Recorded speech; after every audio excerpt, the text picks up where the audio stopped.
Section Introduction. Welcome to the web design section of this course.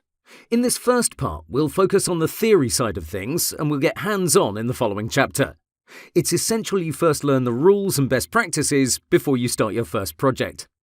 The following set of lectures give you valuable insight that will allow you not only to execute the techniques shown here, but others as well. That's the strength of a great web designer, being versatile.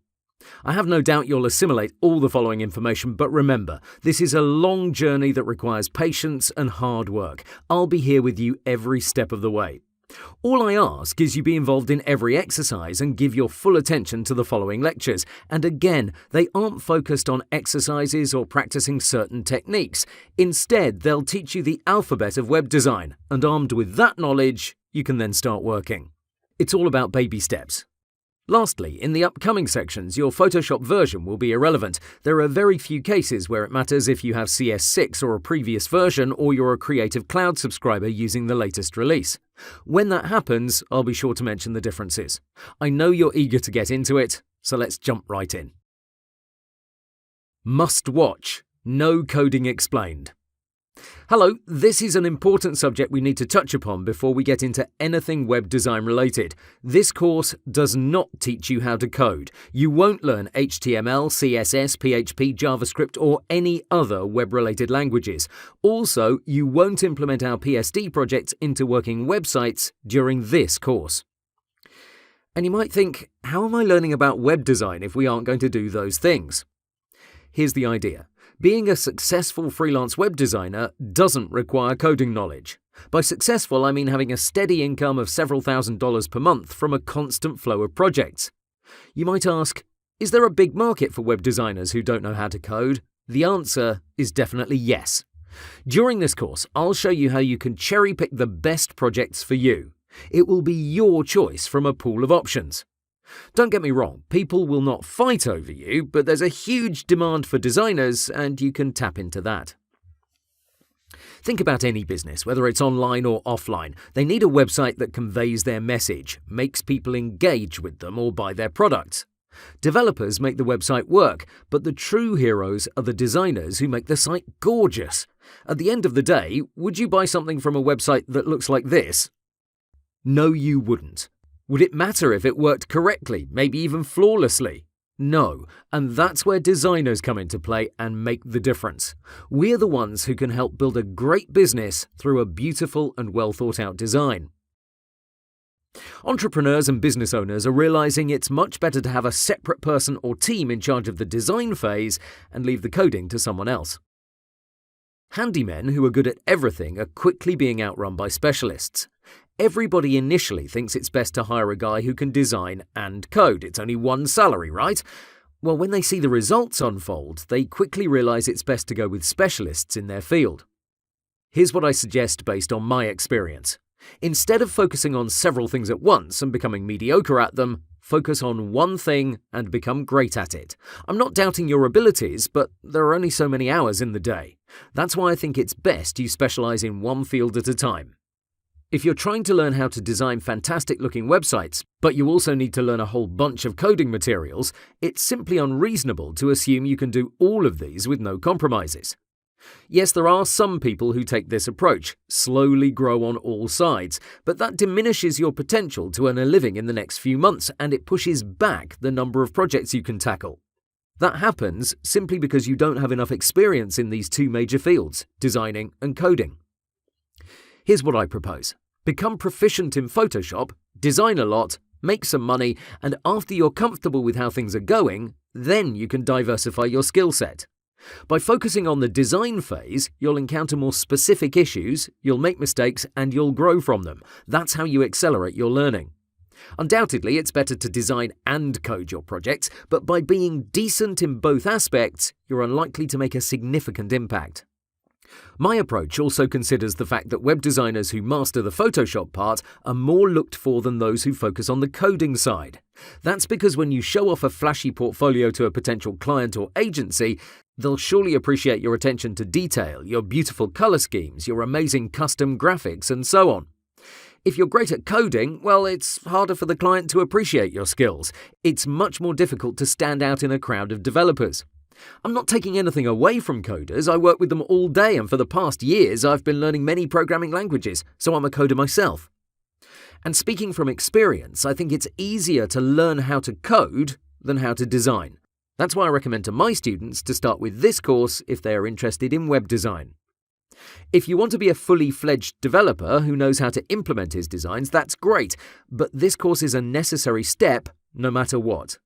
Remember, it's a choice to learn how to implement your PSD files, not a necessity. You'll have loads of work as a designer who doesn't code. But if you feel you need to step it up, then go for it, but I don't advise you start on several fronts at once. Going to the potential question, then how does the client make use of my work? Remember, there are many agencies out there that offer services where they take your PSD and convert it into a full functioning website. That can be HTML with CSS, WordPress, Magento, Joomla, or any other platform. That's all they do, and they provide great prices for their services. There are also web designers focused on coding exclusively. They're great at programming, but they don't shine when it comes to the design phase. You can easily partner up and complete your client's needs that way. So let me sum it up. Learning to design beautiful websites in Photoshop and making money from your work is a must-have. That's what this course will teach you. After you're on your way and you're comfortable with your progress, you can specialize in other fields if you want to do that. Remember, there's a lot of work available to designers who don't code, so it'll be up to you if you want to jump into coding or stick to designing. And with that, let's move on to the next lecture. 10 essential tips to get started.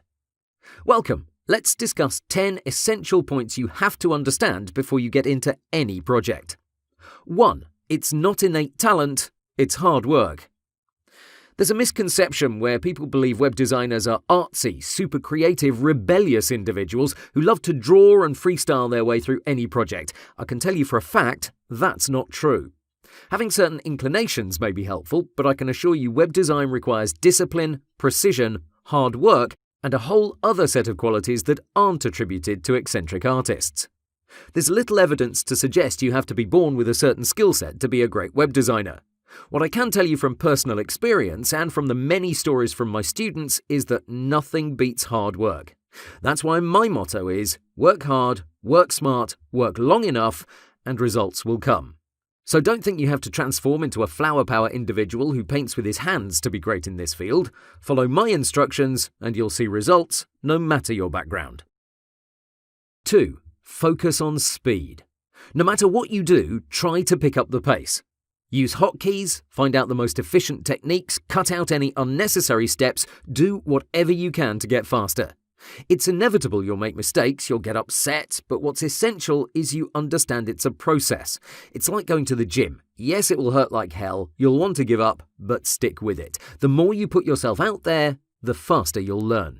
So act like you only have an hour to finish an entire project. Hurry up, stop any music, any YouTube video in the background, focus 100% on the task at hand, and take action. Your speed is one of the most critical factors in these early stages of your career. Make a goal out of it. No matter what you do, try and do it faster.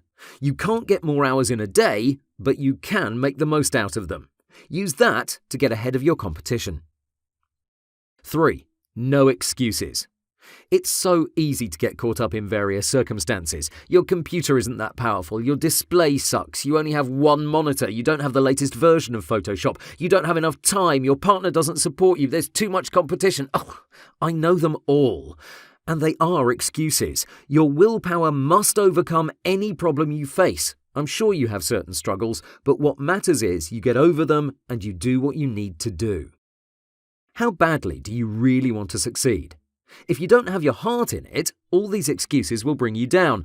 There's no tool or technique I can teach you that can surpass a defeated mindset. So please, no excuses and believe in yourself. 4. Jump right in. Don't wait for the perfect circumstances. Start your first project as soon as you finish this course. The great thing about how we will work is that you will disappoint nobody if you fail. So don't think you have to wait for a few weeks or months before you get your first project. Be bold and jump right into the game. There's going to be a lot of competition that will do better than you at first, but if you give it your all, no excuses, and you learn from your mistakes, you'll quickly grow as a designer. 5. Use inspiration. Most likely you have little experience in this field. That's fine. We'll bypass that problem by using inspiration. This means you don't have to reinvent the wheel. You don't have to come up with all sorts of layouts, color schemes, or brand new techniques. Use what's available on the web. Analyze great websites, see what makes them tick, and use the same approach. Never copy, but definitely get inspired. This takes away a lot of the headache and it shields you from beginner mistakes. It also jumpstarts your projects by having a clear representation of the end result. 6. Don't get discouraged. Throughout your journey, you'll have ups and downs. You'll grow confident, then some other designer will rip out your heart along with your hopes and dreams. I can tell you right now, there's tons of designers who are amazing, truly amazing, beautiful, breathtaking work that will blow your socks off. I don't get discouraged, I get mad. If they can do it, why can't I? So I get to work and I figure out how I can work harder, smarter, and longer. Never get discouraged. If you give up, you've already sealed your fate. Be a fighter to succeed. 7. Remember you're a web user. This ties into the fact that so many beginners forget they're web users. If you're designing an online shop, compare your work with the stores you frequently visit. Why do you shop there? How does that stack against what we created? And this way of thinking can be applied to any other website. Put yourself in the user's shoes and think about his potential frustrations. What displeases you? What are the problems you've encountered while browsing on the web? Use your critical thinking and implement your findings into your work. 8. Learn from your mistakes. Don't repeat them. Okay, your design sucks. Why? That's the key question here. Break it down. Compare it to other sites you know look amazing. Take it point by point. Color scheme, white space, typography, layout, call to action, etc. You learn about all these in the upcoming lectures, so there's no reason to say you don't know why your design is bad. Once you identify the problem, don't do it again. Maybe you got tired. Maybe you got bored. Maybe you strayed away from your inspiration or from the brief. Pinpoint the issue and remember not to do it again. 9. Track your progress. Keep an eye on how your work evolves. You'll be surprised at how fast you'll up your skills. Either start a portfolio even if nobody visits it, or at least keep a folder with dates, PSDs and JPEGs. As the weeks go by, constantly update it and check it. This will help you further identify your mistakes, and based on that, you can decide if you're on the right path. That can also help me as well. Send me some examples, but make sure you're proud of them. If you're not happy, nobody else will be. Post your work in the comments section and I'll give a brief analysis. 10. Be patient. Remember, you will need time to develop your skills. If you put too much pressure on yourself, you'll create unreasonable timeframes, and that will end up in failure. Allow yourself a few months where you can experiment with different strategies and styles. Enjoy the journey as much as possible. That may be hard if you need to pay your rent or put food on the table, but if you're too stressed out, it's going to have a negative effect. Motivation is one thing, stress is another. So please be patient with yourself. That's my list of the 10 things you should remember. Please revisit this lecture in a few weeks. You might have a different view after you've seen some actual projects. Right now, they might seem like simple words, but when you're in the game day in, day out and your emotions run high, watching this again might shed light on your situation. Let's continue. The power of a well-written brief. Welcome. Any project must have a brief. That's a document that lists the specifications of the project. Why are they so important? Well, briefs are essential because you need everything to be written down. Never rely on your memory or on various conversations that you may have had with your client. That's going to end up in trouble. You may forget things. The client might have an unrealistic expectation about what you discussed, and so on. This will inevitably come down to a point where it's your word against his. It's not professional, and that's where briefs come into play. So, everything has to be included in the brief and signed off. That means when you talk to your client, either face-to-face or through Skype or Hangouts, it's essential you take notes. After the call has ended, you'll expand on those notes and you'll email your client asking him to confirm them. That way, you're working on a certain set of tasks and requests written down and signed off. If the client changes his mind or wants additional work, it's easy to track the initial requests versus the new ones. Who's in charge of the brief? You are. You have to control every aspect because you're the professional. Sometimes, especially when you're dealing with work sourced from an agency, you might get a brief, but in general, if you're dealing with your client one-on-one, you're responsible for it. What should the brief contain? First, it has to be kept fairly short. Don't ask 50 questions. Keep it on a need-to-know basis. Here are the main ideas. A couple of lines about the company and its values, 2 to 3 paragraphs at the most. Existing website, if any. Competitor websites, if any. A few positive and negative points about the competition's websites. Any supporting materials, logos in vector format, images that may be used in the design process, a style guide, etc. What's the structure of the new site? List the navigation and subpages. A couple of lines about how they want their new website to look. No more than 3 paragraphs. Budget. When should the project start and end?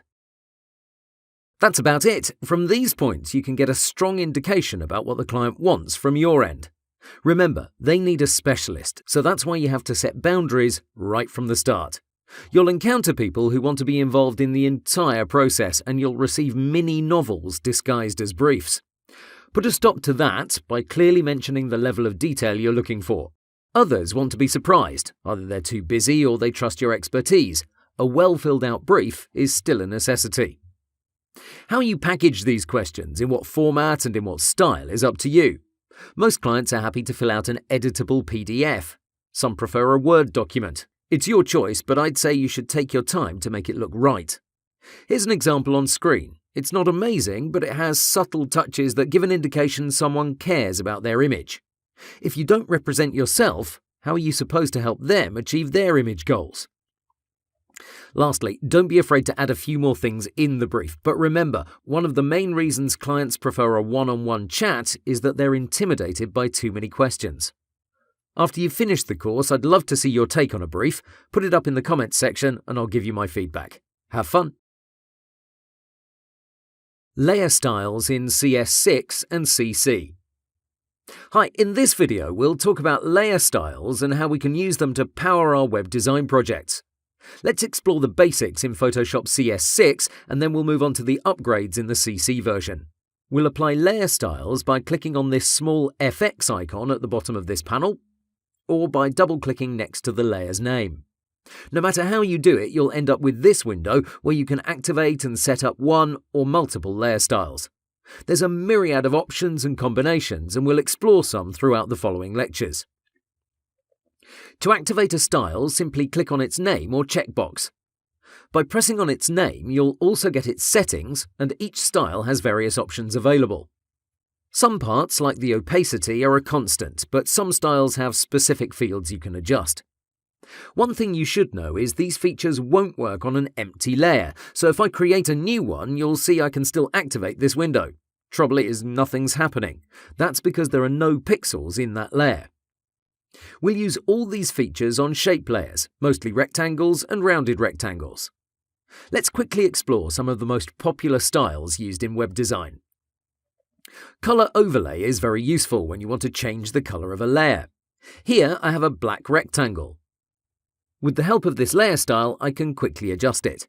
You might say, hey, it's actually better to double-click its thumbnail and change it from there. You are 100% correct, but note the difference. If we jump into a project where we have several layers we want to address, we can use the following flow. Set up a color overlay on any layer. Once you're happy, right-click it and choose Copy Layer Style. Select all the other layers, right-click in the Layers panel, and select Paste Layer Style. And there you go, a quicker way of adjusting several layers through one motion. Plus, this also works on raster layers and smart objects. Those layer types don't offer the possibility of changing their colors on the fly like shape layers. Please note, color overlay should never be used for text layers. It's bad practice and I highly discourage it. We have specific ways of dealing with text, and that's done through the character panel. Underneath color overlay, we have gradient and pattern overlay. Fantastic effects, but you need to know these three are stacked in an order. 1, 2, 3. If you activate more than one, the order will be significant. For example, gradient overlay, so number 2, won't be seen if you have number 1 Color overlay activated. A workaround is to lower the opacity of the top effect. That will allow the underneath effect to come through. You can also play with the blending mode, but we'll talk about those later. I recommend you load up on some nice gradients and patterns by browsing various libraries on the web. Use Google and look for Photoshop gradients. You'll get a ton of options. After you've set your eye on a certain one, double-click the .grd file. That will bring Photoshop into the foreground, and you'll see you have a bunch of gradients here. Please be aware that Photoshop won't return any message when you load up new resources. It just pops back up, and that's it. You can create your own. I use the following procedure. Initially, I select the first one, black to white. I then click on the bottom left arrow, and from here I can set my first color.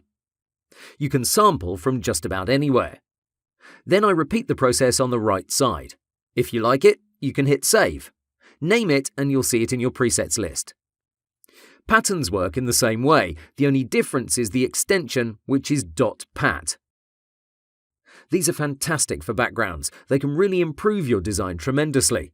You can also create patterns from certain images. We'll have a special lecture on that. Now, let's go back to other useful layer styles. The drop shadow is another highly used effect. You can see it's very straightforward when you activate it. This is best used for buttons, menus, and fairly simple elements. For complicated objects, your best bet is to create a custom shadow. There is no particular guide here. Use these two sliders until you're happy. There are only two things you have to know. 1. Shadows must be subtle. They should be barely noticed. Don't crank up the settings. Use a low opacity and values under 10 pixels for the distance and size. And 2. Your angle is directly related to the Use Global Light option. Here's the idea. Inside your project, you should have a single light source. That's common sense. If it's placed directly above the middle of the canvas, all your shadows should be set at 90 degrees, so straight down. If the light is coming from the top left, your shadows should be set at a 120-degree angle. Top right, 45 degrees. Now, if you have this option checked, if you have several layers with this style applied, they'll all update if you edit one of them. Let me show you an example. I'll choose one at random and I'll change its shadow to -90 degrees. Notice what happens? All the other ones change. That's because we have this option checked. If we uncheck it, that will allow you to set angles for every layer individually. That's not recommended, but it's an important feature to notice. The last style I want to talk about is the stroke. This is great in many situations. Its main settings are its size, which determines how thick it is, the color, straightforward, and where the stroke is added. You'll use it either on the outside or the inside of your layer. By having it outside, you're changing the space this layer occupies. So instead of taking up 100 by 100, you'll have 103 by 103. You'll also notice outside strokes have rounded edges once they get to a certain size, even if it's applied on a square rectangle and not a rounded one. You can't control that, unfortunately. You can move it inside. This maintains your square edges and it doesn't increase the layer size. There are several other styles here, but we'll explore all of them in certain real-life situations. That was just a quick overview, so you can get familiar with them. Let's switch Photoshop versions. Going into Photoshop CC, you'll see this panel is pretty much the same, except one major new feature, the ability to add several styles. And by that, I mean adding 5 strokes, for example. In CS6, you get one of each style. Here, you have unlimited options. Just click on the plus symbol on the right, and you'll get another stroke instance. Now we'll have 2 in total, and the stacking order will matter. If you have the top stroke set at 10 pixels and the bottom one at 9, you won't be able to see it. If you enlarge it to 11, it's starting to show up. You can also swap positions by using these arrows here. As you can see, it's easy to reorder your styles, so you don't have to worry too much about this stack. Another interesting implication is that when you move over to another layer, you'll see you have 2 strokes here as well. And when you activate them, you'll get the previous settings. So Photoshop remembers what you previously did and offers it again. If this panel becomes too full, simply click on this FX icon and press on Reset to Default List. Now everything will revert to its usual self. Finally, be aware of a possibly interesting option. If you go to Window, Styles, you'll get this panel. If you click on any style, you'll immediately load up this effect. These are pre-made and you can get them from the web exactly like gradients, patterns, custom shapes, etc. These may help you if you're interested in a particular style, say a metallic effect, but you're unsure how you can obtain it. By using a predefined set of styles, you can then explore all the settings and see what's possible. My advice: don't use them. Most styles on the web are dated and plain ugly, plus the more presets you load, the more juice Photoshop will require. Still, it's worth knowing about this option. And with that, let's move on. Blending modes explained. Hey there, let's talk about blending modes in Photoshop. I've already mentioned them, but let's take it step by step and explore how you can use them to improve your projects. First, blending modes refer to the way pixels from separate layers interact with each other. The first way to adjust the blend mode is from the Layers panel here. By default, it's set as normal, and that means this layer won't interact with the one underneath. You have this project attached, and here you can see how every one of these blending modes changes an image. Here's the original one with nothing added to it. For all the other ones, I added a red rectangle above them, and I changed the blend mode. The rectangle's pixels will interact with the ones from the image. Our first blend mode doesn't work if we leave the opacity at 100%. It shows us the layer above, and that's it. But if we lower the opacity, notice how the image dissolves. I grouped these on the canvas based on how they're separated in this list. As a general guideline, this second row tends to darken an image. You can predict that based on their names as well. Darken, multiply, burn, all those imply a darker outcome. The next set of 5 blending modes lightens an image. Again, their names suggest that too. The rest can't be grouped in a certain way. Maybe the fourth group can be called the weird kids on the block due to the extreme results we're getting. As you use this more, you'll get more used to them, but frankly it's hard to predict the outcome by simply seeing the images side by side. Most designers click once in this drop-down and then scroll through them pretty quickly. Then you narrow it down to 1 or 2 blending modes and you decide which is best. And again, remember this is a showcase of these effects when you combine an image with a solid colour. If you combine 2 images, the results are very different. This group will still provide a darker effect and these ones will lighten things up, but overall it's hard to predict the outcome. And to make things even more complicated, by adjusting the opacity, you add yet another variable into the mix. It's truly something that requires experimentation. The same can be said about layer styles. I mentioned these 3 don't work well with each other on their default setting, but let me show you how I played around with them. Here I already have these 3 preset. They're temporarily disabled, which is why these eyes are greyed out. If we click to the left of effects, you'll see these styles become active. Let's see what's what. First, we have a colour overlay set on colour dodge, with blue set as the colour. If this was set as normal, we wouldn't be able to see anything else. Next, the gradient. This one is set to multiply with a radical colour set from red to green. Finally, we have a pattern overlay with colour burn and diagonal lines going across the entire image.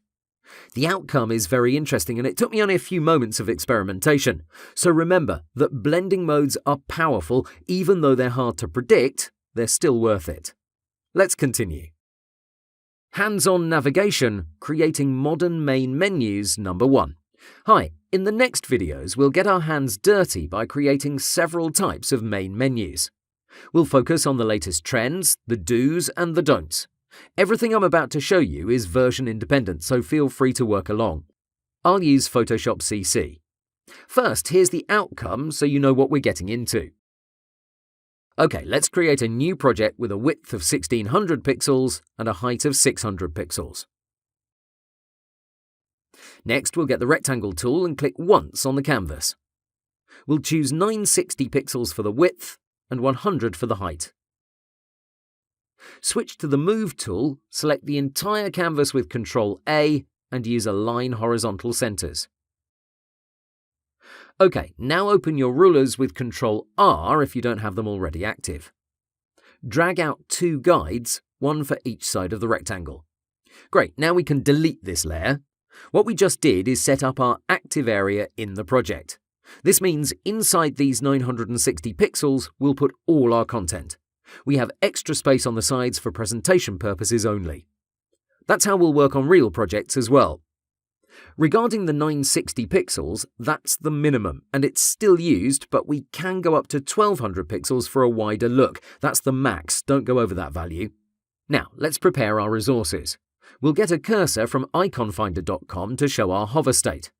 Type in cursor and use the filters from the left. We want this one. Download it and drag it into the project. Regarding the menu items, we'll have the following: Home, About, Portfolio, Team, Jobs, Contact.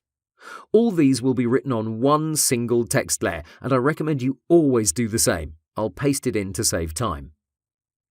Finally, for our logo, I'll type in a bit of text. I'll change its font family to Able 24 pixels in size, -40 letter spacing.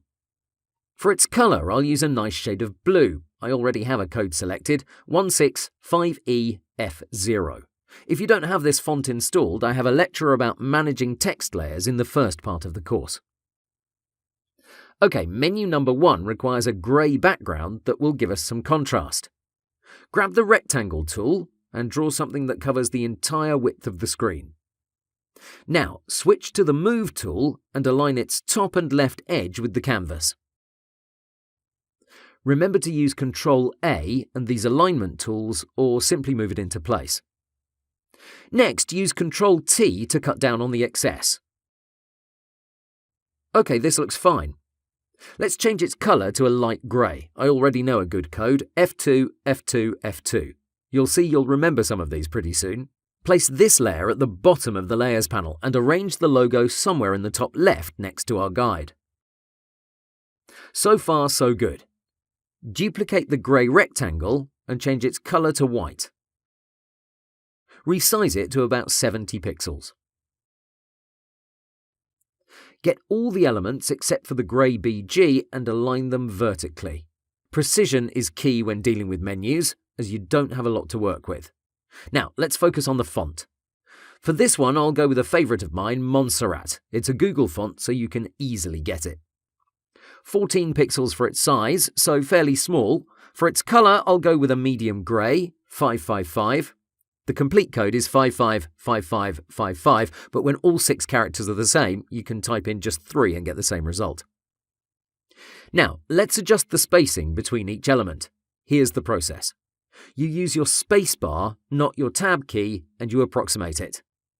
After the first 2 menu items are separated, copy that space and paste it between all the other ones.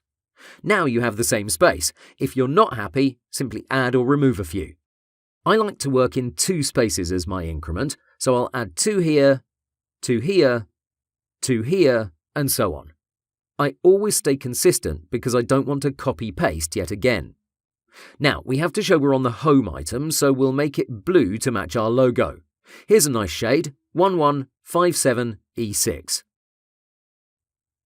We'll also make about the same colour and we'll move the cursor above it. To differentiate them, I'll add a rectangle underneath Home. Switch tools and click once. I'll go with 2 pixels for my height. 100 pixels for the width seems like a good starting point. Make sure you use the same shade of blue. Great, now reposition it directly under Home. Place it at the bottom edge of the white rectangle, that's easy to do. Then use the trusty marquee tool. Zoom in really close and perform a selection that's as wide as this word. Next, switch to the Move tool, and while having this rectangle selected, hit Align Horizontal Centers. Now we're good. One final thing we have to do is get a drop shadow on our white rectangle. That's why we added it in the first place, to make our menu stand out. Let's use a layer style since it's a simple shape. We'll go with pure black but with a low opacity, say 50%. Angle 90 degrees, pretty standard. Distance, let's go with 1 pixel. For the size, 6 seems right. Let's take it down a notch, 30% for its opacity. Oh, and multiply should be our blending mode. That allows us to replace the grey with another colour and still get a similar result. Okay, here's our menu. I know you may be wondering what's up with the grey background, so let me add some other elements to the mix. I have something already prepared, let me just place them correctly on the canvas. The idea with this menu is to keep things simple.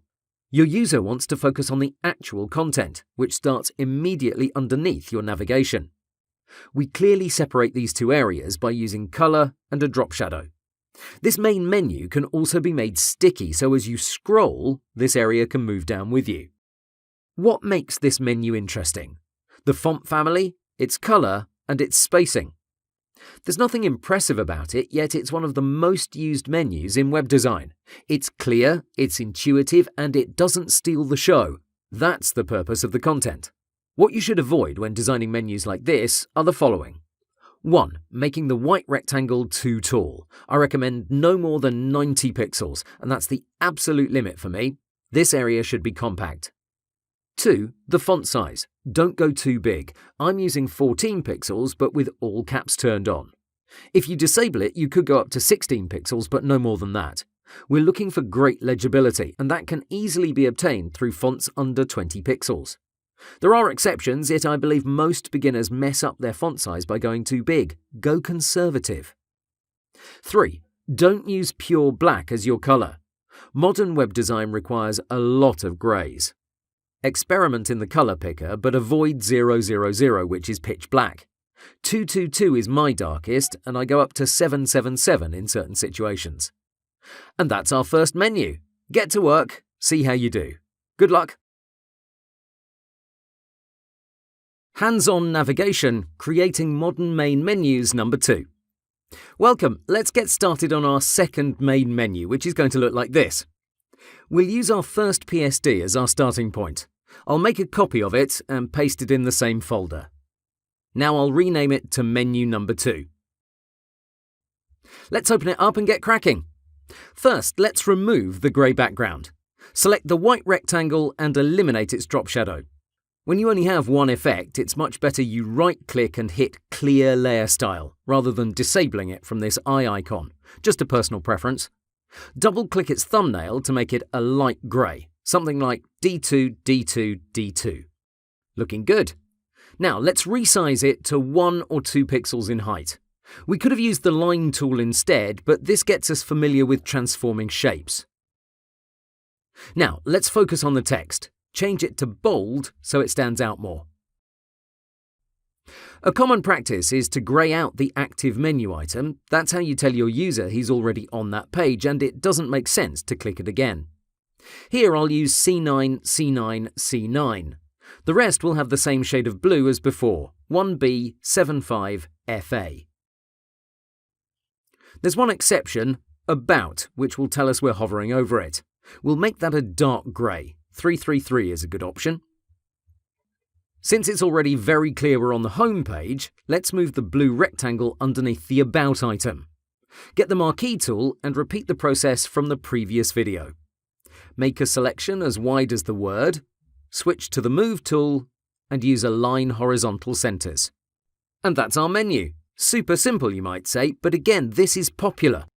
The logo lets us down a bit because it isn't very interesting to look at, but this is a great start for a minimalistic website design.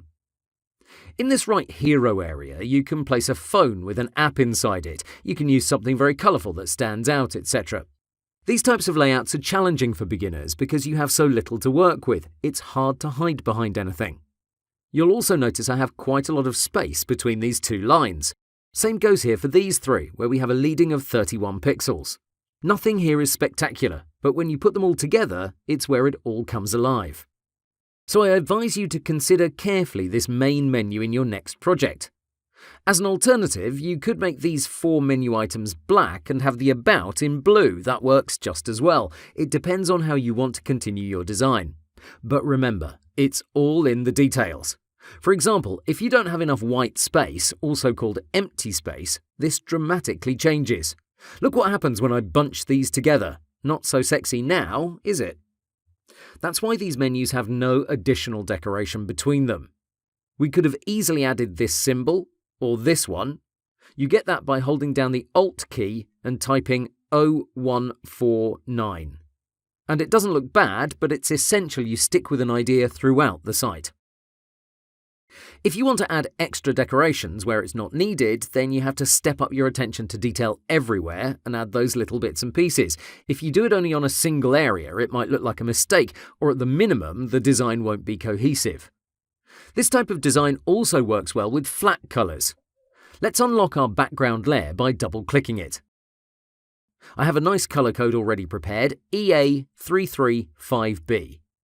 Now we have to adjust our text layers, but let me quickly make them white and we'll leave it at that. I'll also remove my horizontal line and I'll make this blue rectangle pure white. You might have seen this main menu in loads of flat websites and it relies on beautiful typography and empty space. The contrast is powerful and it really has a high impact.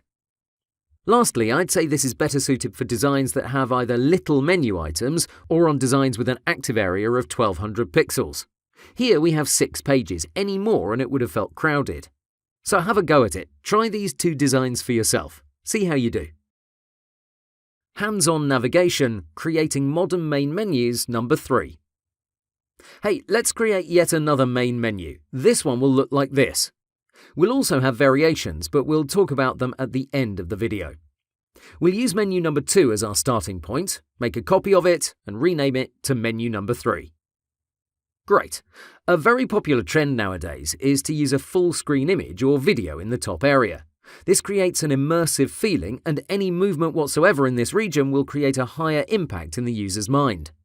Whether it's static or dynamic, the first thing you need to focus on is finding the right image. Here I pre-selected one.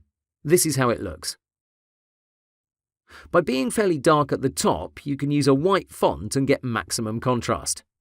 Let's drag it into the project. Hold down Alt and Shift and drag from any corner to resize the image on all sides and maintain its aspect ratio. Make sure it's centered on the screen and place it underneath all other layers in the Layers panel. For the main menu font, we'll use Proxima Nova Semi-Bold. Size 15 pixels, pure white. Remove the caps lock as we don't need it here. Change the logo's color to white as well. Use the color overlay layer style for that. Remove both lines by zooming in really close. That makes it easier to select them. I think we should move everything down. We're far too close to the top edge and it doesn't make sense. Okay, this is much better. Let's change the color of this text here as well. First, make it pure white. Second, select just the word reinvented and let's make it interesting. A neon green would do the trick nicely. Let's go with 24C315. Nice. Now we'll create a rounded rectangle with a 5-pixel radius for the contact menu item. Remember to center it with the marquee. As you're probably aware by now, we'll make use of this tool quite a lot in our day-to-day work, much more than any other selection tool. If you don't like the size of your rectangle, you may use this Live Shapes properties panel if you're on the CC version. This is looking good. Let's arrange everything with our right guide. Great. Now let's make About the same green color. And we couldn't leave Home as is. Make it any shade of grey you think looks good. I'll use this one. And that's our design. It's important you use a well-contoured font, so I'd stay away from light or regular weights. You could go with them, but you must increase the font size. You'll also need a great image to give you decent contrast.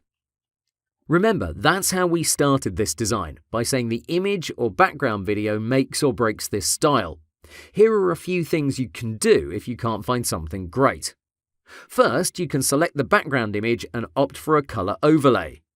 From here, you can keep the blending mode set at normal, but lower the opacity to 60%. Choose any color you want. Here I'm using a nice shade of blue. This can help you out quite a lot, and it's a common style. You can also add a 3 to 4 pixel green line at the top. Align it to the edge of the canvas. This doesn't help your contrast, but it makes it look nicer. An alternative for bad images is to increase this rectangle to about 80 pixels, make it pure black and lower the opacity. 20% should do the trick. Now we can replace the image with something like this and decide how much we should crank up the opacity. Here I'd go with 40%. If you want yet another alternative, you could do this. get a gradient overlay on your image. Here I already have it prepared, but I'm using fairly strong colours coupled with a lower opacity. You can always play with the blending mode, it's a matter of preference. Let me leave you with one last option. If you want to control your gradient, it's better you apply it to this fixed area. In our case, the image is much larger than our canvas, so we're losing parts of our effect. So I'll create another rectangle that fits this area. Drop the fill to 0% and revert your colours to their default by pressing D. Open the Layer Style window and choose Gradient Overlay, and choose this second option, Foreground to Transparent. Hit OK and check this reverse option. Now you're probably seeing what I'm trying to do here. This is way too much, so we must tone it down. You can do that by using this opacity slider. Or you can open the gradient and click on this top left symbol. This allows you to control transparency. I like to input a value manually, say 55. And that's looking nice. Depending on your image, you can adjust it in many ways, and what's nice is it's an editable effect. You can always go back and adjust it. Plus, you can also transform the rectangle and refine the gradient. Okay, that's our menu. We've also gone through some variations, and you'll probably do the same. You have the images attached, but I'd like to see how you do with your own pictures. Good luck. Hands-on navigation, a different main menu. Hey there, in this video we'll create the following main menu, which differs from all the rest we've made so far. This design isn't as modern, but it showcases some interesting techniques, plus it only takes up the active area of the website. I already have my canvas prepared with these two guides.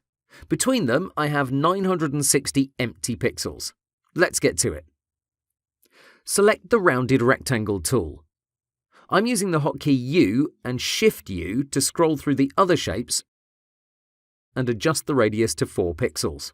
The bigger the radius, the rounder the shape will be. At 4 pixels, it's almost square, so there'll be a subtle roundness to the menu. Have Align Edges checked, which prevents fuzzy corners. Choose a blue colour from the left side, any shade will do. Now, start from the left side and drag all the way to the other side, giving the shape a decent height. Now press Ctrl A and centre the shape by using Align Horizontal Centres, just to be sure you have it perfectly in the middle. We need to check if the edges of the shape touch the outer guides, so we need to zoom in really close. Press Z and zoom in. If the menu isn't as wide as it should be, align it to one side, then press A for the direct selection tool to resize the shape. This is the way to go if you're using CS6, but if you're a CC user, I still recommend you try this method. Start from the inside and drag out. Hold Shift and do the same for the other corner. Now go to the edge and drag. Hold Shift to drag in a perfect line. This is how you resize a rounded rectangle and maintain its corner radius. So going back, we now have our basic shape and we need to add text. Press T to select the Type tool, and here we have another thing you should always remember. If you go over the shape, you'll notice this cursor with a round shape to it. Click and you'll write inside the shape. This isn't the way to go. Click outside the shape, right, and move it into place. You can use Ctrl H and then you can write over the shape. Check the cursor after you've used the hotkey. Now the symbol is no longer a circle, but a square. You might think that remembering Ctrl H is boring, but in CS6 you really need to use it because of the following reason. Let's say we have this shape and we want to add a light grey stroke to it. We'll drop the fill to 0% because we want the rectangle empty with a single stroke around it. We'll go to the Layer Styles panel and select Stroke. Get a light grey, something subtle. Set the size to 1 pixel, and as you can see, the stroke isn't clearly visible because of that highlighting action. You could work like this, but the black stroke that indicates the shape is selected is distracting. To get rid of it, you need to use Ctrl H. If we repeat the process, you'll see the stroke much better. This makes it easier to focus on your task. Luckily, in Photoshop CC, you no longer have this issue. If you create a shape and open the Layer Styles window, you'll no longer see its outline. Getting back to the text, write a couple of items and have one space between each. We did this in the first main menu video, but it doesn't hurt to mention the process again. After you've set them all, go to the end of an item, press space a couple of times, select that empty space, and then paste it between the others. This is how you make sure you have the same space between each menu item. Use the Enter from the right side of your keyboard to commit the changes. Select both layers by using Ctrl and center them vertically. The vast majority of menus start from the left side to the right, so you need not center the text horizontally. The text is looking very basic at this point, so open the Character panel. You have it on the right side, but if not, just go to Windows, Character. Here, let's set the font to Arial, bold, 16 pixels. Make it white with the anti-aliasing set at smooth. As a rule of thumb, Arial 16 is a good standard size, or Arial 13 with all caps is another good way to go. It's unlikely you'll use this basic font in a real project, but you can use these sizes as a reference point. The mistake most designers make is setting the font to something like 30 pixels. Having the text moderately small makes the menu more elegant. We don't want to hinder the visibility, so this is why we always use strong, contrasting colours. Never use a yellow background with a white text. Here, although it wouldn't look that good, black would be the best option contrast-wise. This is why I recommend you stick with fairly dark background colours and pure white text. When you're in the colour picker, click and drag all the way into the top left corner to select white. Don't pick something around that value, since coders will look for an exact colour code when implementing your design. Now, let's make the menu look nicer. First, let's add a gradient from the FX panel. You can either create your own, or you can use a predefined one you got from the web. Let me show you a quick way to get a nice, simple gradient. We have blue as our foreground colour. Go to Gradient, click and select the first one. Go to the other end, click on the small icon and select the same blue, only make it lighter. Now we have a nice semi-flat gradient which is easy to create. These are the most used ones in today's web design. Avoid dramatic gradients like these at all cost. They look tacky, dated, and you'll drag your design level way down. Let's go to Stroke and again we'll select the existing blue, only maybe a slightly darker shade. The size should be 1 pixel and it should be on the outside of the shape. Now we'll go to Bevel and Emboss. We only need to change the size from 5 to 2 pixels, and instead of black, we need to change this colour to blue. Easy and no headaches. Always close the styles attached to a layer by pressing on this icon. This makes your layers panel much more compact. Plus, let me expand these styles and create several copies. If your panel looks like this, select all your layers and click on any arrow. Now all of them will collapse. That's a quick way to tidy up your layers panel and gain precious space. Now that our menu's starting to catch life, we need to add separators between the menu items. This is optional if your items are far apart from one another. The technique is simple. Select the Line tool from the left panel. Make sure the weight is set to 1 pixel, zoom in really close, and drag a vertical line from the top of the menu to the bottom. Change the colour to black. Duplicate the shape by pressing Ctrl J, press V, and move it 1 pixel to the right. Change the colour to white. Now drag the opacity to about 10 to 20%. The dark line is usually closer to 10%, while the light one is closer to 20%. Of course, these percentages change based on your background, so you need to adjust them according to what you see. We want to create a separation effect, a line that cuts through the menu. Usually it's best to zoom in and out to make sure you're doing the right thing. After you're happy with it, select both lines and group them with Ctrl G. It goes without saying you should constantly rename your layers and groups. The only exception is the text layers. Now, we have one separator and we need to center it between two main menu items. We'll press M for the marquee tool and make sure we have the square one selected, not the round one. Zoom in really close and drag a shape between two items. Then press V, and if you have the separator group selected, you should be able to center it by using this tool. Now we have our first separator done. We need to do the same for each item, so to speed things up, we'll use Alt, Shift, and drag. This duplicates the group while moving it in a straight line. After each one, you should center it. The process is fairly repetitive, so this is one where it really pays to focus on your speed. As you get faster, you can focus more on important decisions rather than tedious tasks like this one.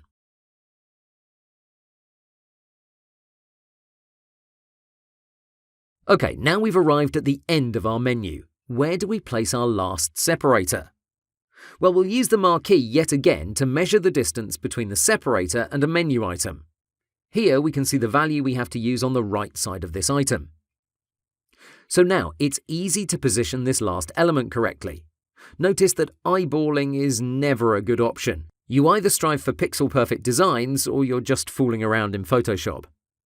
When everything is done, group all the separators into one folder and call that, go figure, separators. To give it that extra edge, let's get a cursor from iconfinder.com and drag it into our project. Let's create the hover state for an item. To do that, press T and select an item. Go to the character panel and let's change its color to something that shows the hover state. Something like this maybe. Get the marquee tool by pressing M and drag a shape like this between two separators. Now go to the bottom, next to the FX panel you already know and love, and press this small icon. Here we'll use an adjustment layer, brightness and contrast. The menu will appear and we need only to adjust the brightness either up or down. Play with it to get a hover state for your menu. You can do the same thing for the down state, which shows the page you're on. Let's say we're on the home page, so we'll use Alt, Shift and drag and copy this effect. Only this time we'll make it the opposite of the hover state. I like to make the down state darker and the hover state lighter. Rename as always, and we have a great looking menu. This last step is optional and I discourage it in general, but if you want extra visibility for your text, select its layer, go to the FX panel and select Drop Shadow. Here I recommend you use something along these settings: 1 to 2 pixels for distance, 1 to 2 pixels for size, and color-wise you should go for a darker one than the background, in this case a darker blue. You can play with the opacity to make the shadow more or less obvious. And there you go. Through this main menu, we explored a lot of interesting techniques you can apply in many situations. Now it's time to try it yourself. Here you get more freedom, so experiment with your colors, fonts, and spacing. Post the results in the comments section, and remember to have fun. Hands-on buttons, creating effective calls to action. Hello, let's talk about call to action buttons and see how you can create fantastic looking ones by following 6 rules. First, what's a call to action?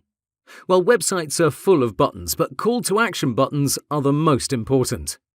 These ask the user to perform a certain action, hence their name.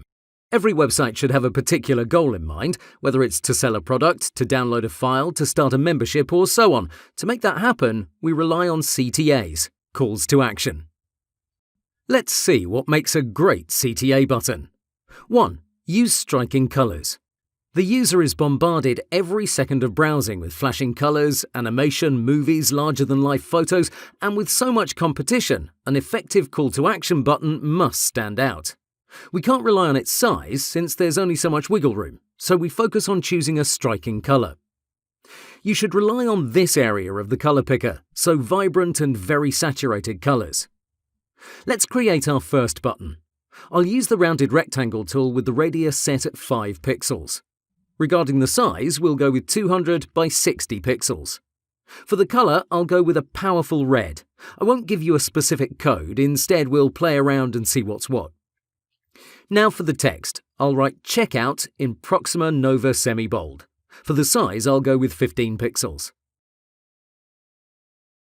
Select them both and center them. This is a very modern call to action button. You might say it's too simple, but this is the current state of web design, and I appreciate the simplicity. By using these powerful colors, we can integrate this button in various sections and still get the much wanted attention from my users. It's all about setting yourself apart from all the other elements. 2. Rounded corners are in. Let's duplicate this button. We'll go with a corner radius of 25 pixels. I'll also resize it 180 by 60. I'll change the text as well to Get Started. For the font family, I'll go with Railway Semi-Bold. For the color, I'll use a nice shade of green. Again, this is a popular button that doesn't rely on gradients, drop shadows, patterns, or any other additional decoration. This style re-emerged in recent years due to flat website designs popping up everywhere. That's not to say square corners aren't okay, but in general, I recommend you stick with rounded corners. There are two main directions here. Either you use something between 4 and 10 pixels for the corner radius, so just a bit rounded, or you go with something significant like 25 pixels. Going in the middle of the road with 15 or so will not produce the most aesthetically pleasing results. 3. Use gorgeous fonts. You'll soon enough have a mental database of 5 to 10 fonts that are your personal favourites. Remember to use Google Fonts to browse quickly and see what's in at the moment. These are sorted by popularity. Let's create another button, this time with a few layer styles. Start with a rounded rectangle with a 10-pixel corner radius. Let's click and input these numbers manually, 200 by 60. Let's add the text before we start with any effects. I'll go with Start Your Trial in Montserrat Regular, size 15 pixels. Pure white, it goes without saying you should aim for maximum contrast. Right, now let's open the Layer Styles window and start with a gradient. We'll leave our angle at 90 degrees because that's the standard approach. Click on this area and let's customize it. I'll start with a basic gradient from one color to another.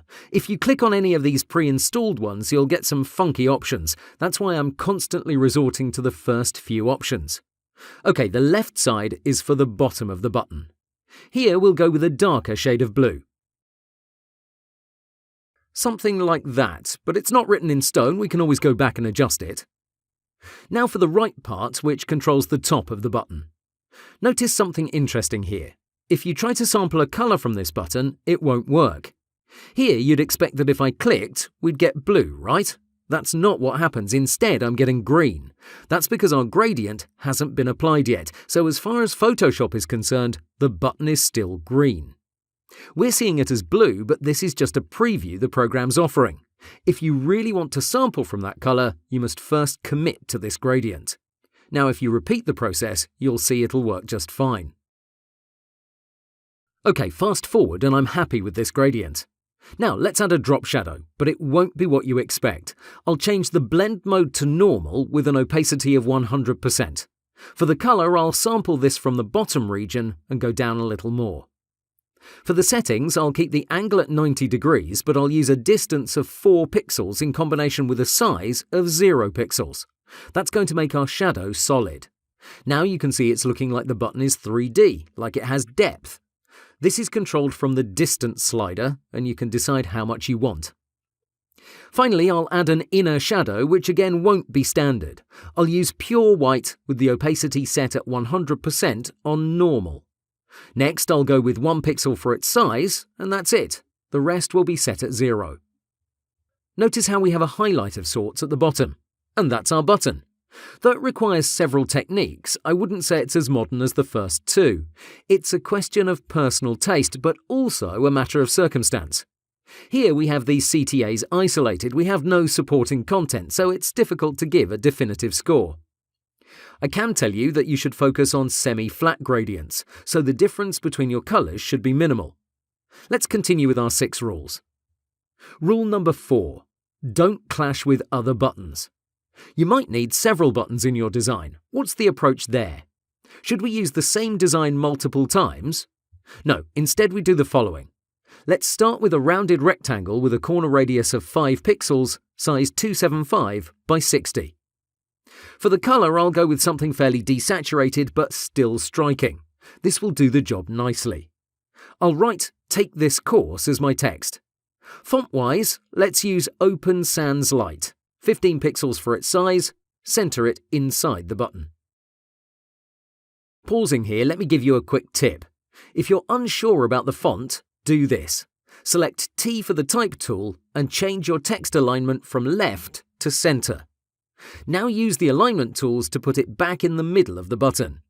Now if we quickly adjust the font family, you'll see our button will remain centered even if we adjust its size. This will allow you to make swift decisions while having the text in the correct position. So our first button is done, but say you need another one. Here's what we'll do. We'll duplicate it and take down the fill. Now we'll add a stroke on the inside. 2 pixels for the size. For the color, we'll use the exact same shade. Change the font as well, and there you go, a simple solution to a fairly common problem. Between these two, take this course is more important, so I suggest you think about the priority of the user's actions. What's the best case scenario? Here, it would be to buy the course, but if he isn't convinced, he can watch a preview first, then come back and purchase it. So always consider the hierarchy by asking yourself, which is the most important action? Rule 5. Add more context when needed. Start with a rounded rectangle as per usual, 275 by 70 pixels, 10 pixel corner radius. For the color, we'll go with a purple tone, so still something striking. For the text, we'll use Get Started and No Credit Card Required. The top line will be written in Proxima Nova Bold 23 pixels. Use the all caps transformation and increase the tracking, aka the letter spacing, to 10. Center it horizontally. For the bottom row, go with Proxima Nova Regular 14 pixels. No tracking, no caps, just change its color to a nice yellow. Center this one again. As you can see, they all occupy the same width, which is the ideal situation.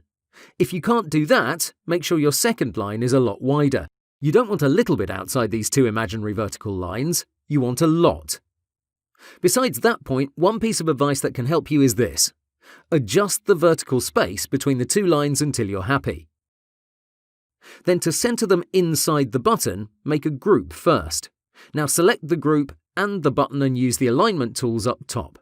When you're done, right-click and ungroup. This is how you make sure these two lines are perfectly centered. It's also a great idea to mix and match fonts, not only weights. Here we used Proxima Nova in both cases, but you could go with a handwritten font or a serif font. The sky is the limit. The idea is to give the user help regarding what's going to happen next. Okay, I'll get started, but what will happen after I press this button? Well, that's where the second line comes into play. No credit card required, thus no payment is needed. This can dramatically increase conversions, meaning this will convince a lot more users to push this button. Whenever more information is required, try this two-line approach. You can also mention things like file size if it's a download, what version you're downloading, how long the trial is, etc. My last piece of advice, 6, add icons in the mix whenever you feel they add value. First, the button, 200 by 60, super rounded, 28 pixels. I'll use the same shade of green as in my second button to save time. The text, download file. I'll go with Oswald Bold, 16 pixels, make it all caps. I already have an icon prepared in another tab. This is taken from flaticon.com, a great source for these types of icons. Let me drag it in. I usually like to leave 10 pixels between my icons and my text. Looking good so far. Here we'll repeat the process from the previous button. We'll group the icon and the text. We'll select the button and align them. Finally, I'll ungroup. This is how you make sure your content isn't offset. So the idea is to help the user with a visual cue. The downwards arrow hints this is a download button. This is the place where icons come in handy. Don't use them for decorative purposes. Instead, try to add them only if they provide additional meaning. One final piece of advice is never to make your text too big for your button. For example, in the first couple of options, I could have easily cranked up the font size a lot.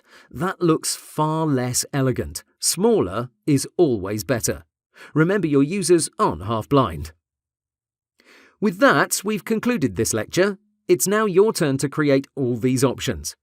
Remember that if you just watch, you won't get the best learning experience. Post the results in the comments section if you have something interesting to show off. Have fun! Understanding hero areas. Welcome!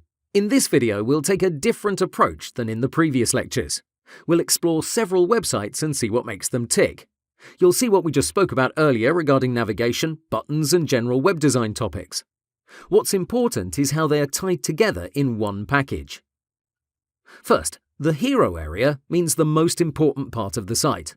It's usually immediately underneath the header, and it takes up anywhere from a few hundred pixels to the entire screen. Let's look at our first example, fireworks. Can you tell which part is the hero area? You can. That's why it's called the hero. It always steals the spotlight, and it's unmistakable. And that's its purpose, to create a lasting impression. It has to make a permanent mark in the user's brain, so when they think about fireworks, they'll think about something dynamic, exciting, filled with colour, yet somewhat professional. Hero areas can be in various shapes and sizes, and they can transmit different messages. What's important is they all have a clear call to action.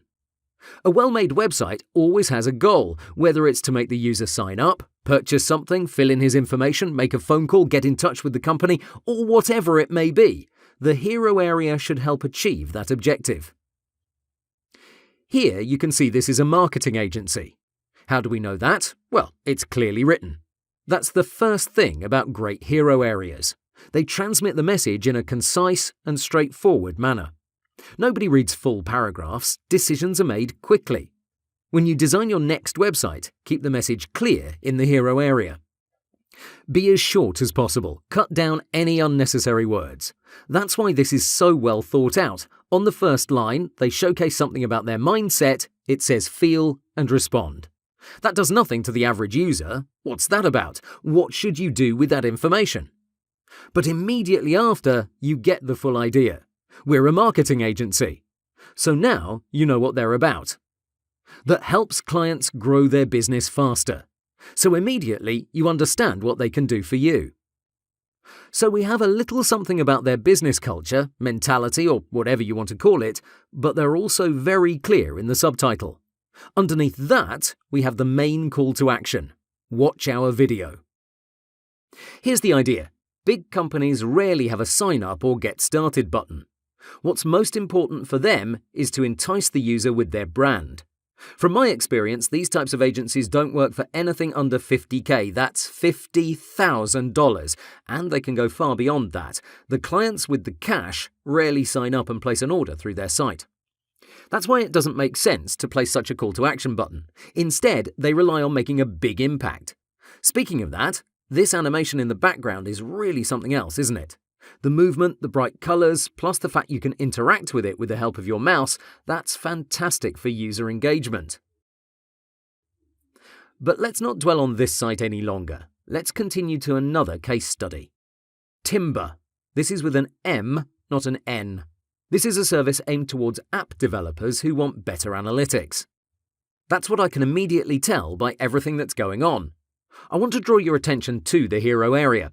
Just a couple of words transmit the entire message, plus the call to action is as simple as can be. Here we're asked for our email because the product isn't ready at this point. We can see that by the coming soon sign. Here, and this is a complete coincidence, you can see one type of button we previously designed. Simple, yet effective. And this hero area doesn't require that much space because this company must introduce all its features. That wasn't the case with the previous website. They had a neat presentation video that did the trick for them. Here, considering its target audience, analytical people, they want to see quickly some of the main features. Back on the hero area. Smart decision. Let's go over to Daniela Draper. You have these links attached to the course, so don't worry about remembering them. Here we have another example of a simple call to action button coupled with a very basic looking main menu. Nevertheless, it does the job well. The plainness is washed away by this strong pink in the hero area. Plus, we get to see some products on the girl's forearms. So this central area does its job nicely. It tells us what the site is all about, and the subtitle furthers that idea. You're hit with the right information from the get-go. Good stuff. Pomodrone.com is simple. One big call to action, and that's about it.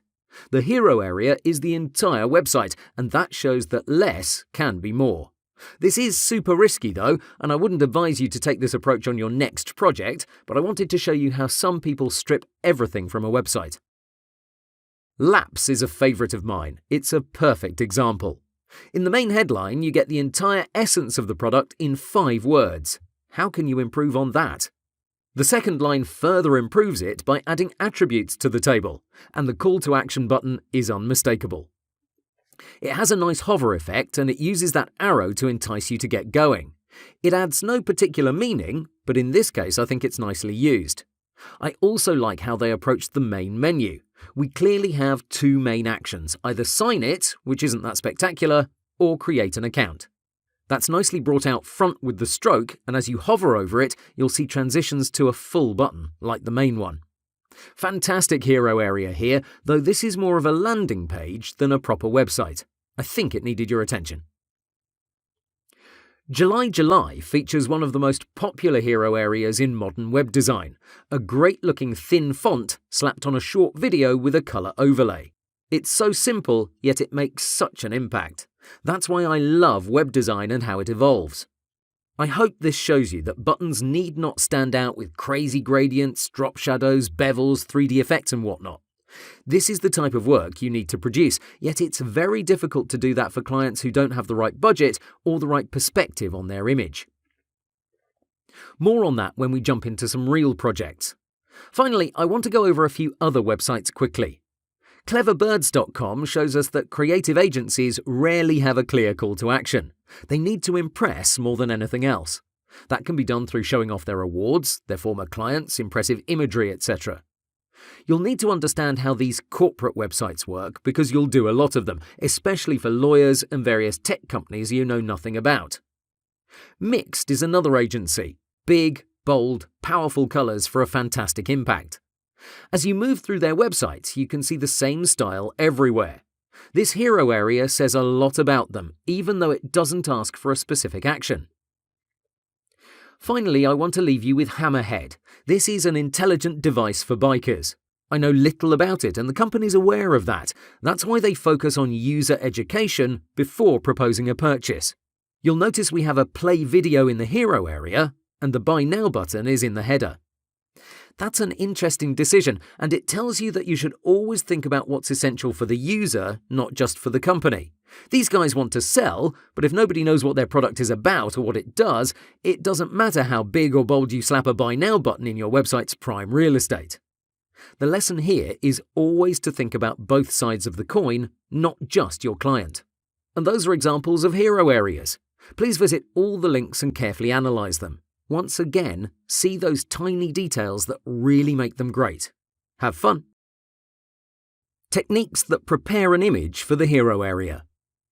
Hi, let's explore a few techniques that can help you create a fantastic hero area in just a few actions. Here's one popular technique. We have this layout and this image is great, but it doesn't give us enough contrast. How can we go about it? First, make sure your image is a smart object. If it's a raster layer, then click it in the Layers panel and choose Convert to Smart Object. That means it will hold on to these pixels if we shrink it, but more importantly, it will allow us to toggle our effects on and off. Now go to Filter, Blur, Gaussian Blur. In this new panel, we get to see a preview in this box. Our effect should be from 10 to 15 pixels, but it really depends on the image and your font. If it's a bolder one, you can get away with a lower pixel value. This is one way you can quickly use an image for your hero area, even if it's not that suitable for it. Plus, you can crank it up to well over 100 pixels for an effect, like so. You may leave it as it is, which is still fairly popular, or you can couple it with another image underneath and change the blend mode. In this case, darken looks interesting. Vivid light produces high-impact results. Your choice. These are a few techniques you can implement into your workflow to get some powerful imagery in your hero areas. Notice we can easily toggle the visibility of our Gaussian blur. If we don't like it, we can turn it off, or we can double-click it to adjust that value. That's the power of a smart object. Let's revert to our initial image. Going black and white is cool too. Just activate the adjustment layer called black and white, and you're good, but don't stop there. You can further manipulate it through its layer mask. Get a soft brush, somewhere around 150 pixels in size, and paint over an area. Here, I think we can make the water stand out. This creates an interesting effect. Here we have little context, but you can imagine many scenarios where this might come in handy. Let's delete the layer mask and apply a fresh one. Remember the marquee tool? Let's make a selection over this word. Make sure you're on the layer mask though. Now, get your paint bucket tool and while having black as your foreground colour, click once. Cool stuff. If you don't want to have such a clear-cut result, do this. Deselect with Ctrl-D if you haven't done so already. Get the marquee tool again, but change the feather field to 20 pixels. Feathering controls show how smooth your transition will be. And you'll immediately notice our selection isn't square anymore, it's become rounded. Get the paint bucket tool and repeat the process. Now this is more elegant and subtle. One final piece of advice before we move on is to use the drop shadow for your hero text. Let's disable all effects and start over. I'll activate a drop shadow layer with these settings. Pure black with the blend mode set at multiply. The opacity should be over 50%, let's say 65. 2 pixels distance, 6 pixels for its size. And there you go. Let's compare the before and after. I think it's a clear improvement. This technique isn't used much anymore as designers strive for maximum contrast from the get-go. But if you're bound by a certain image, this is an important technique you should know about. You can also copy the shadow and paste it on the text underneath, but know that you might need to tone it down a little. So these are some options you have when dealing with hero images. I invite you to try these for yourself and see how you manage. You have both images attached, but I'd love to see some other options. How to get fantastic images for your designs. Hi, let me show you some of the best places where you can get awesome images for your projects. Let's start with the paid ones because a few years ago your main source would have been stock photo websites like shutterstock.com or iStockPhoto. These are still very much alive, though they've received direct competition from Adobe Stock. You can access this library by opening Photoshop CC. In the bottom left corner you'll have a search box that will launch a new tab in your browser. As an alternative, you could just visit their site, stock.adobe.com. This library is huge and it costs €30 per month for a standard 10 images. Or if you want to go all out, you can upgrade to €160 per month for 750 images. Depending on your current situation, this second plan might be a bargain or out of the question. Comparing the costs with Shutterstock, there you get 5 images for €39, or you can go with 25 images for €179. So, with Adobe, for €160 you'll get 750 images. On Shutterstock you'll receive a measly 25.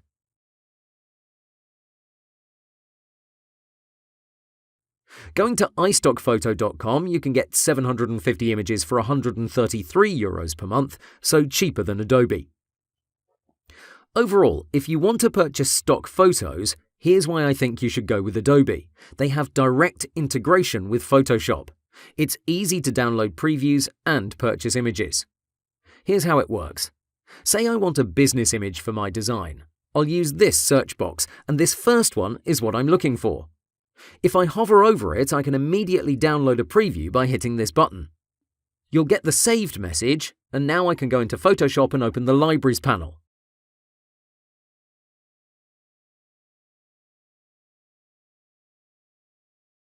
Now I can use this image, double-click it, and voila! We can immediately use it. It has a watermark and an ID so you can easily identify it, but that applies to all stock photo websites. Plus, if you want to buy it, here's the process. You right-click it in this Libraries panel, and you press on License Image. After that, you'll get a notice telling you about your current credits. I have no subscription, so it tells me to go buy one from the site. Press OK, and here are my options. Buy this individual image for €10 or get a subscription plan. Plus, we have the option of sorting libraries in many ways. We can create a new one by using this field, and it will automatically show up in Photoshop. Just write a name and hit Enter. You might want to refresh your browser and your libraries panel in the program, but it works seamlessly.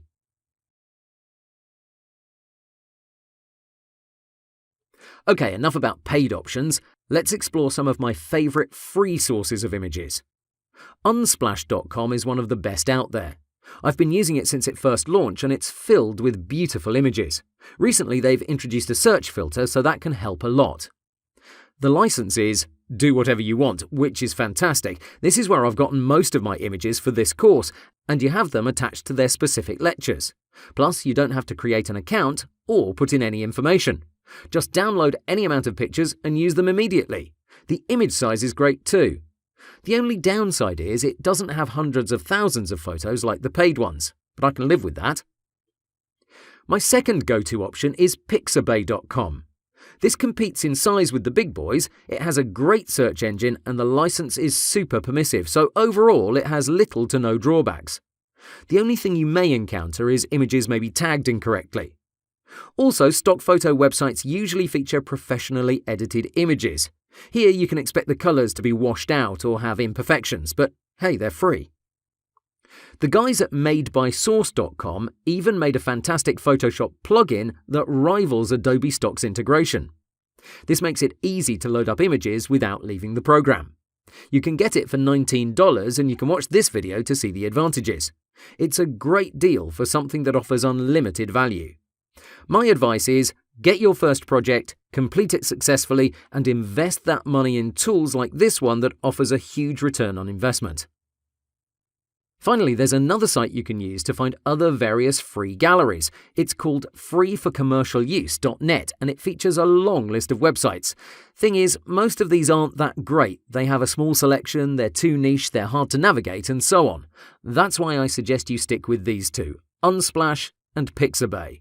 And that's how you can get high-quality images for your projects. Let's move on. Hands-on typography. 10 rules to handle text like a pro. Hi, in web design, most people refer to text as copy, hence the term copywriter.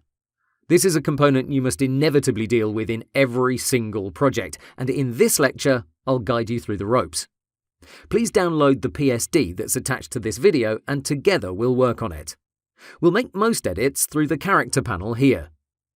If you don't have it opened, go to Window, Character. Nowadays, I'm split between having it above my Layers panel or having it here. It's up to you. Rule number 1. Understand hierarchy. You might know about H1, H2, H3 and so on from HTML. Those refer to heading 1, heading 2, etc. Every website should have a clear structure regarding its headings. Here, this is our H1 and it's the most important title in the design. It's 50 pixels and it's used for important information. Moving down, we have We Build for Success, which is considered an H2. That's 30 pixels in size. And all 6 of these are our H3, and they're 20 pixels. Now, their particular size isn't important. What's essential is that there's no confusion regarding who's boss, who's the most important, and how that trickles down. That's why the font sizes dramatically drop.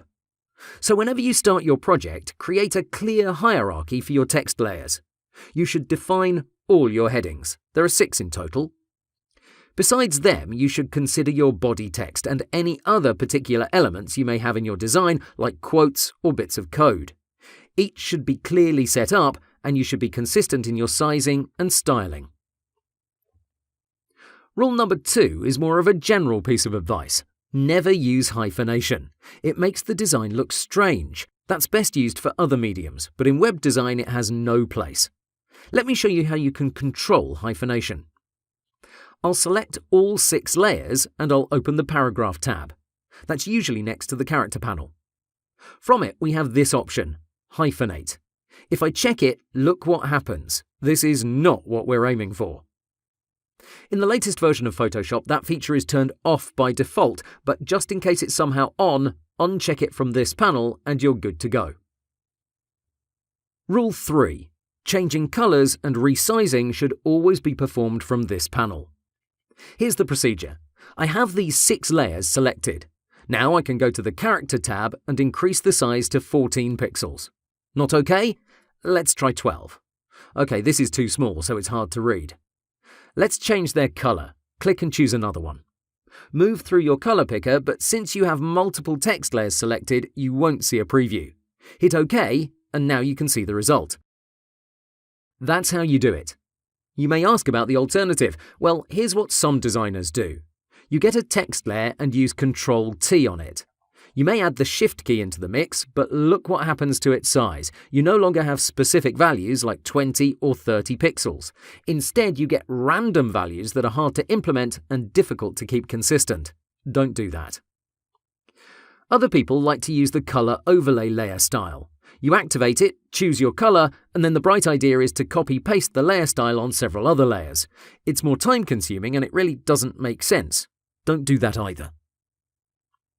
Rule 4. Know the most used font types. There are several classifications for fonts, but know the most used ones. Serif and sans serif are the most important classes you have to know by heart. Let's jump over to the Google Fonts directory and explore these two.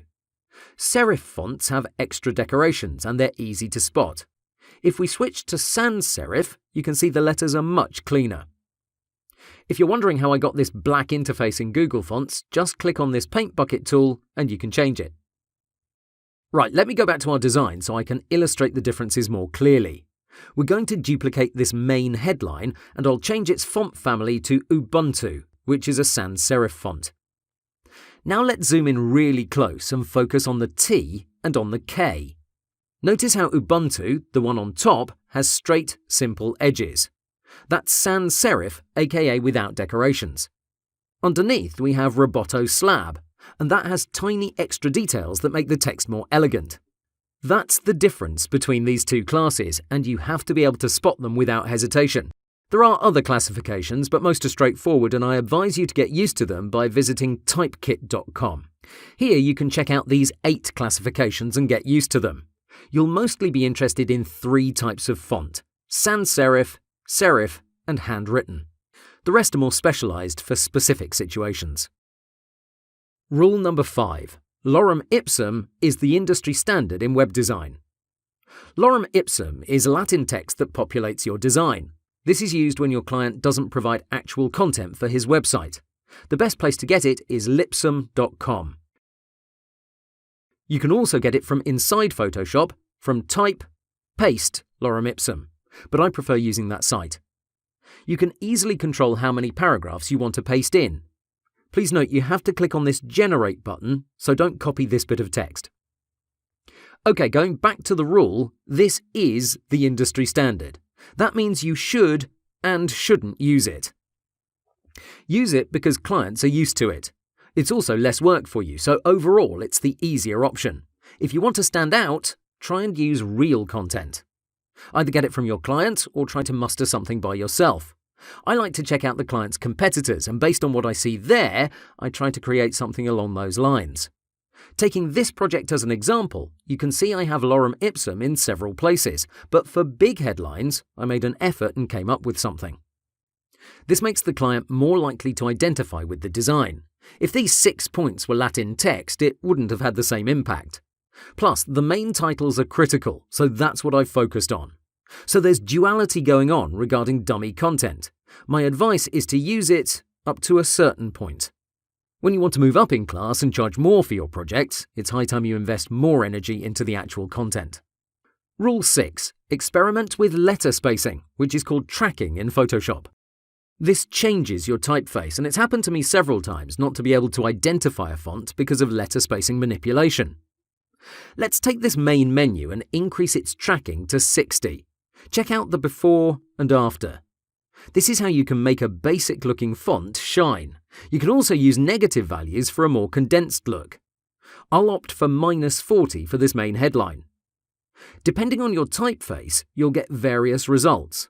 But as a rule of thumb, I suggest you increase tracking for thin-looking fonts and decrease it when you're dealing with some bulky, bold ones. Remember, though, that some fonts may require the exact opposite. This adds extra detail, so it's one technique you should try and incorporate into your projects. 7. Understand anti-aliasing. You can control it from the character panel, and this adjusts the way your fonts are being rendered on screen in Photoshop. Let me zoom in and show you how these text layers change as I go through these options. The differences are substantial. If you turn it off, you'll see all these nasty jagged edges. So anti-aliasing smooths them by softening the color transition between edge pixels and background pixels. For presentations, when you're showing off your design to a client, I recommend you stick with crisp or smooth. Windows LCD might be a more accurate rendition, but I still want to show my work in the best light possible. Number 8. Experiment with different shades of grey. Few designers still use pure black for their text layers, and that's because it's often considered too harsh and unrefined. Let me show you some of my personal favourites. The darkest one I'm willing to use is 222. Let me show you how it compares to pure black. Here's 000, and now if I slightly go up, we'll arrive at 222222. This looks nice for headlines. It further transmits importance. If we move down to these bits of text, these shouldn't stand out as much, so one of my top choices is 555. I rarely go over 666, and when I do, I focus on some tiny details that add value to my design in a subtle way, like stylizing quotation marks or ampersands. If you want to know what the big guys are using, Facebook goes with 1D2129 on a pure white background. Twitter uses 292F33, so they're hinting towards a touch of blue, but for the untrained eye it seems the same. I suggest you come up with your own options and not be afraid to experiment. Add touches of brown or blue, for example. As long as you're subtle, it should add value. Rule number 9. Reset your character panel occasionally. This has two meanings. 1. If you've played around a lot in your character panel and it looks like this, it's time-consuming to change each value manually. Instead, do the following. Click on this tiny icon in the top right corner. From the list, choose Reset Character. That will immediately bring you back to the default values. The second meaning of resetting your character panel is to try new things. I've been guilty of using the same fonts in lots of projects, and sometimes you do need a good slap. Browse typography galleries online and see what's new or interesting. Going with the most popular ones will not produce amazing results, so try new combinations. The final rule is to get inspired constantly. There's a site called 100daysoffonts.com that shows you font combinations, one per day. This showcases a mix of two, and you'll be able to identify them in the lower region of the screen. But if this doesn't work for you, simply browse various online galleries, and when you see something, write it down or make a mental note. How are you supposed to identify them? Well, there are tons of tools out there that can help you do that easily. Just Google Identify Font, Firefox or Chrome, and you'll find cool plugins. I have one called Context Font, and when you select a word and right-click, you immediately get its font family and size.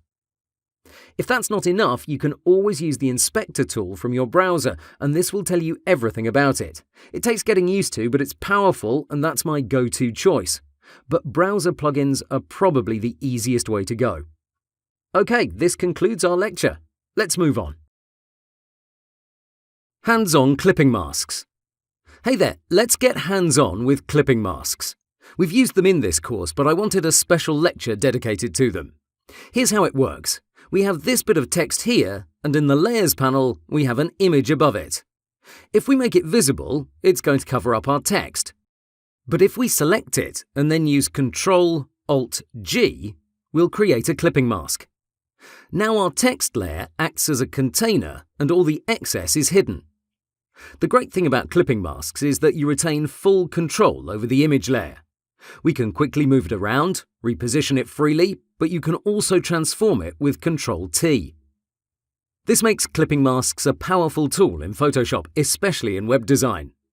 If you use the same Ctrl-Alt-G hotkey, you'll release it. You can go to the Layers panel and hold down the Alt key. While you hover your cursor between them, this icon will appear. This achieves the same thing, a clipping mask. So there's no confusion, let me create a layer mask. I'll hold down the Control key and click on this thumbnail. That creates a selection based on the outline of the text layer. Now I'll select the image layer in the Layers panel and click on this layer mask icon.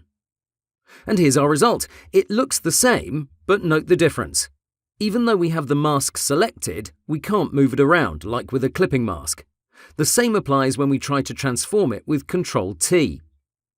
Layer masks and clipping masks are not in direct competition. They're both great at different tasks, but I wanted to show you the difference so you don't get confused. Going back to our web design needs, we have the following layout. Here's what I want you to do. Create clipping masks for these elements: the black header, the grey background from the hero area, the red rectangle, and these 3 frames. For the header, I also want you to use a Gaussian blur filter to provide enough contrast for the menu items and logo.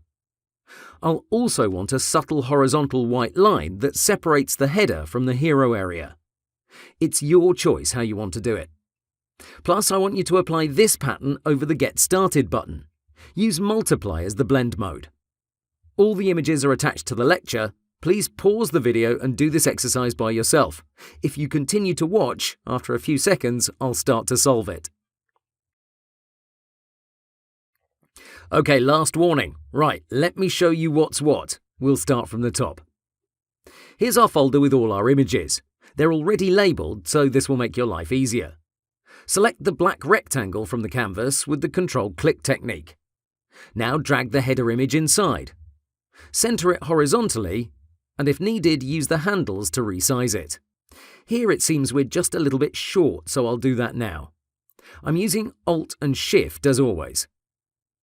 Now let's create our clipping mask with Ctrl-Alt-G. That's why we first selected the header layer, because anything you drag into Photoshop will be placed directly above it.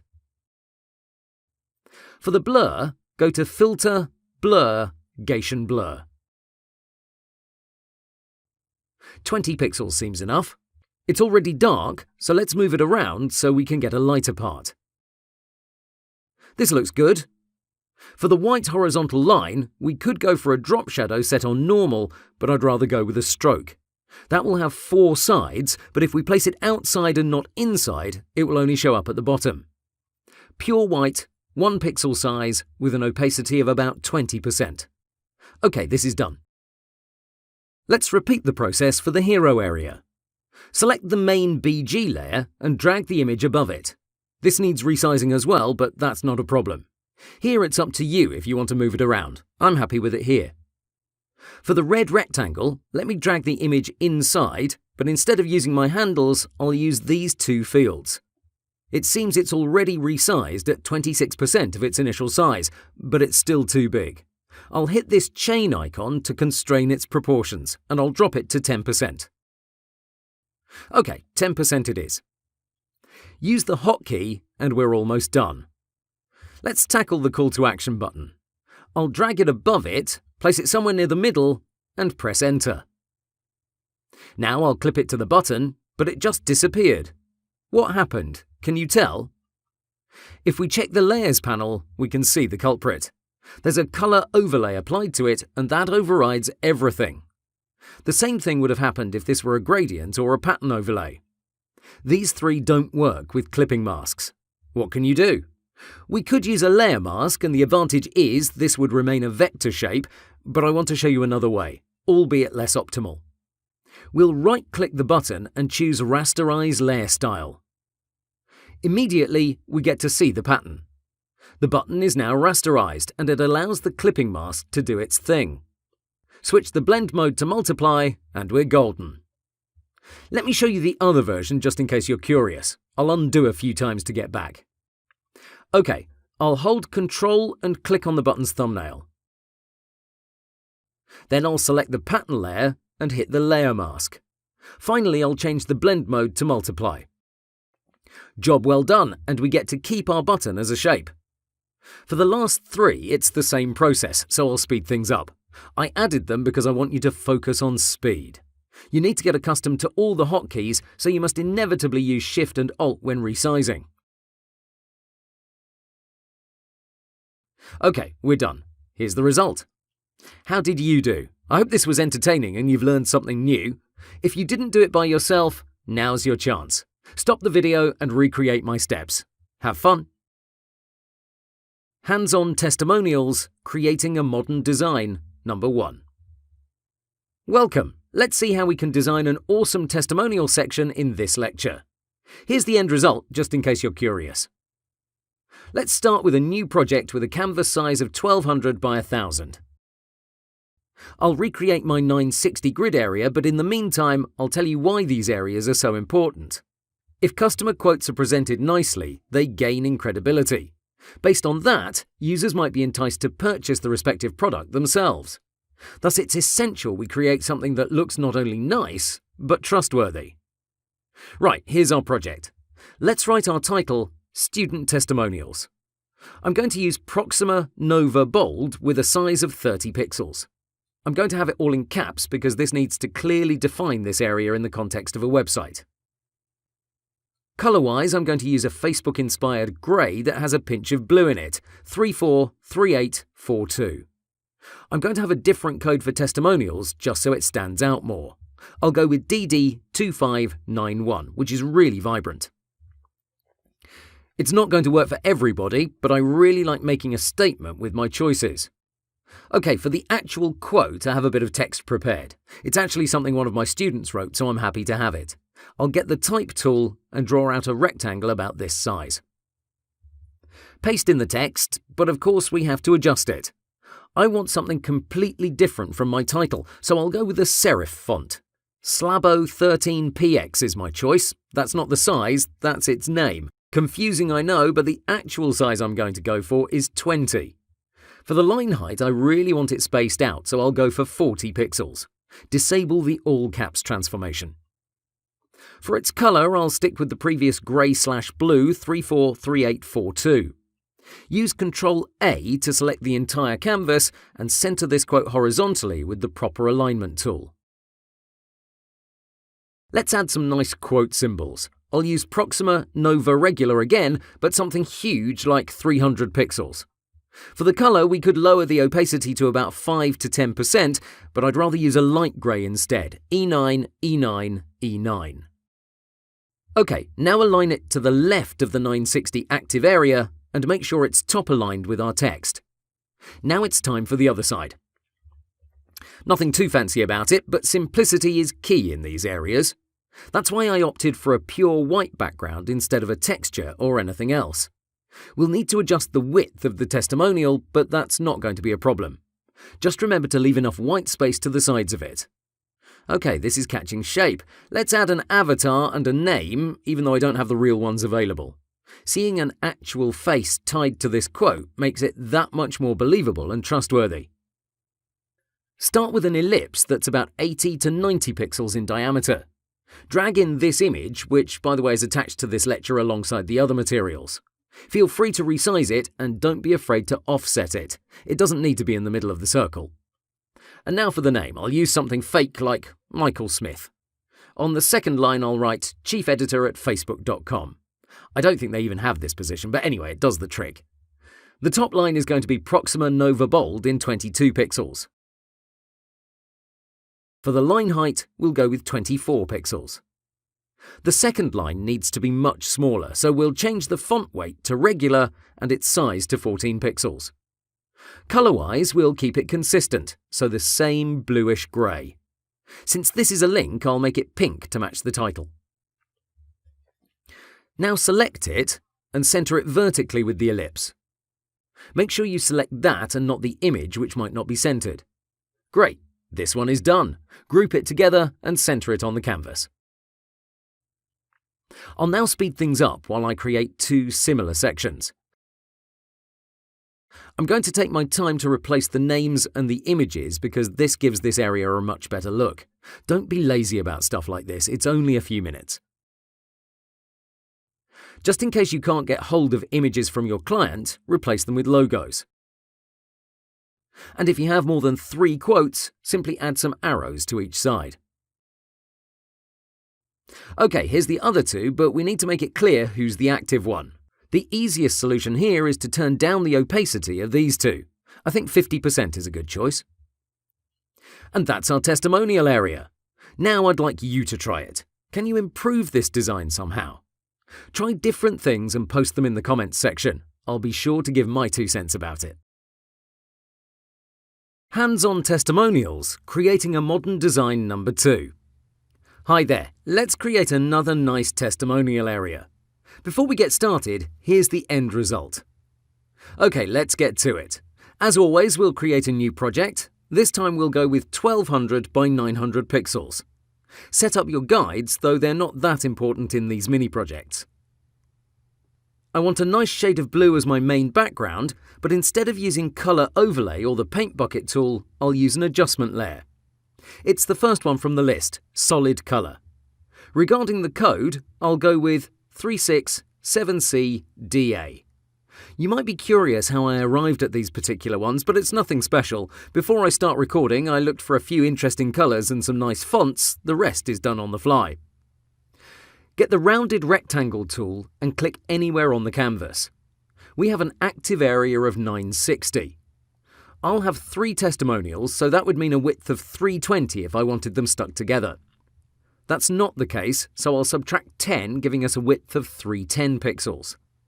For the height, I'll go for something like 400, which we'll adjust later based on the size of our quotes. 10 pixels should be fine for the corner radius. Okay, let's start with our image. I'll use the ellipse tool to create a perfect circle that's about 180 pixels in diameter. It's always best to change its color so it doesn't get lost in the background. Regarding its positioning, I want to be precise, so I'll use Shift with my down arrow key 3 times to get 30 pixels from the top. The left and right sides can't have the same margin, but they should match between themselves. Okay, this is good. Let's put our title, Chris is a fantastic teacher.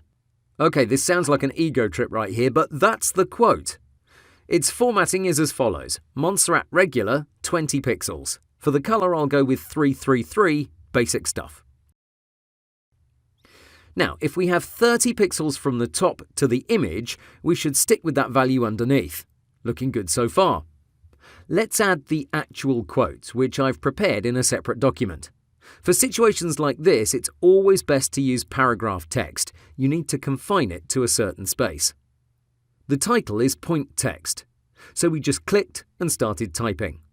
Remember, you can always transform them in any way you want by right-clicking them in the Layers panel. Okay, let's check out its formatting. I'll go with Sanchez as the font, 15 pixels for the size, 30 pixels for the line height. We'll keep things consistent with 333 for the color code. For the name, I'll make a copy of the title and write Michael Smith, CEO of MadeUpBusiness.com. 16 pixels for the first line, 13 for the second one.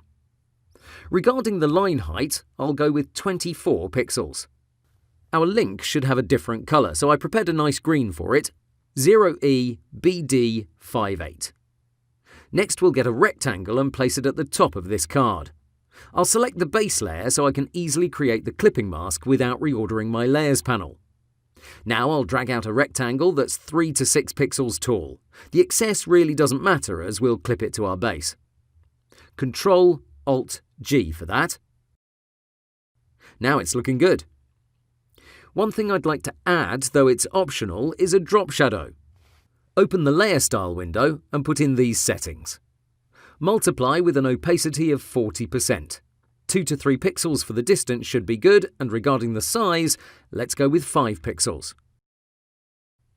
It's a matter of trial and error here. When you apply effects like this one, make sure your zoom level is at 100%, otherwise you're fooling yourself. Fantastic, now I'll speed things up while I create the other 2. I limited myself to 960 pixels because I find it much more challenging to make something look nice in a tight area. White space is a key factor, but when you have loads of room to play with, you will have an easier task.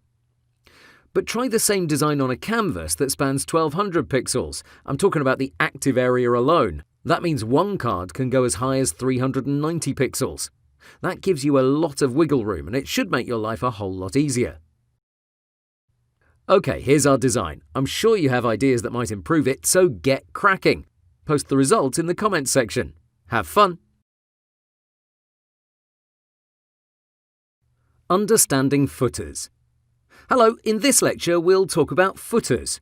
So let's jump straight into it with our first example that comes from scidigital.com. I call this a great footer. It's simple, it's powerful, it features a call to action and other interesting bits of content, and it's in line with the rest of the design. Initially, I wanted to make a hands-on lecture where we would create one or more footers, but as I sketched some ideas, I realised they would have been bland and boring. That's because you need to reflect the site's personality through the footer. With no context, we'd be left with text and a handful of icons.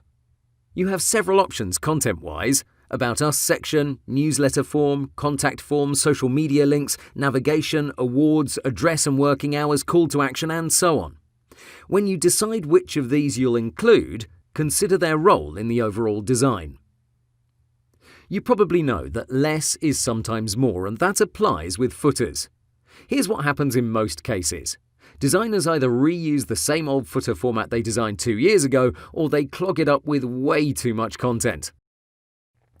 Digital did a fantastic job here. The powerful contrast really makes it stand out, and if you think about it, a while back, this would have been a feminine colour.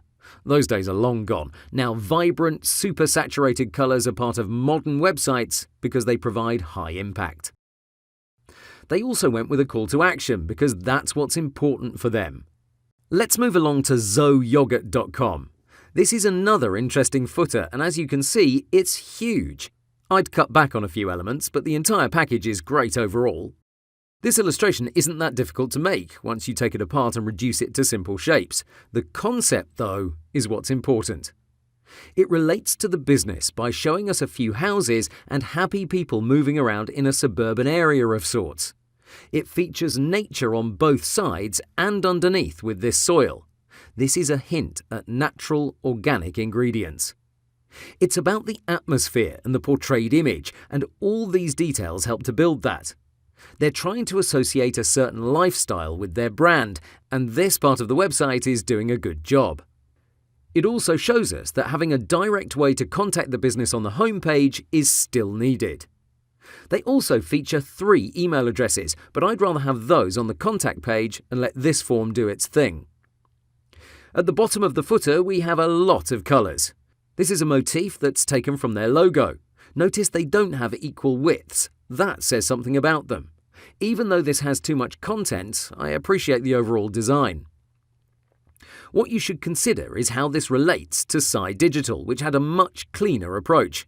You might be inclined to this type of design, but remember, this is a web design agency with a certain image and goals, and this is a yogurt brand that wants to be friendly and associated with lots of nice things. 2 very different footers for different types of businesses. Moving on, this is an example of how the footer can be an important part of the website. I love this design. I think it's creative, it's well executed, and by adding this cardboard texture here, it takes it to another place. I can also appreciate that there's depth there. There's a clear horizon line in the background with a few house silhouettes, and this is accentuated by both the gradients and this line. Lovely concept. The last example drives my point home. Let's first look at the website. You can see it's another web design agency, and its design is spot on. Based on illustrations, there's a story in each section of the page. When we arrive at the footer, we can see this is a subway station, and occasionally the train arrives and picks up the little monster. Fantastic stuff, I love it. But if you create something similar in your next project, it'll be rubbish. The client will look at you confused and ask, "What does a subway station and a monster have to do with my hardware store?" You get the idea. Without adequate context, it doesn't matter how nice your execution is, you have to build your idea throughout the rest of the design. In conclusion, take my list of potential elements and decide what to include based on the rest of the project.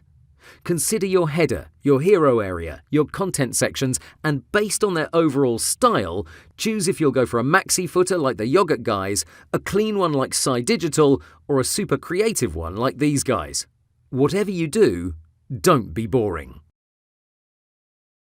Responsive web design. Welcome to this lecture. I have to warn you, this is a very complex subject that needs a lot of attention. A full 6 to 8 hour course is much better suited, but I want to address key points that might help you in your freelancing projects. Please note, we will not cover the coding side of things, just the Photoshop part. Is Photoshop the right tool for the job? Photoshop is getting better equipped for responsive web design. Adobe is constantly adding more features, so it's definitely still the #1 option, even though some of you may have heard about Sketch. There's a buzz around it, yet Adobe seems several steps ahead of its competition on all fronts: features, pricing, rate of improvement. With the introduction of artboards, you have an easier time creating several states for your responsive design. This means you can have an artboard for each size and quickly make changes on the fly. Photoshop has also received Design Space. This is an experimental layout that's being worked on, and its main focus is web design. We haven't discussed it because it's still in the preview stage and improvements are constantly being rolled out. Once we have a stable version, we might explore what it can do for us. All in all, Photoshop is the undisputed king for web design and its responsive states. What other tools should you use in addition to Photoshop? The Adobe suite of programs is rapidly changing and evolving. They introduced a program called Edge Reflow to help you set up breaking points in your design, among lots of other things. Breaking points refer to certain sizes where your design changes its layout.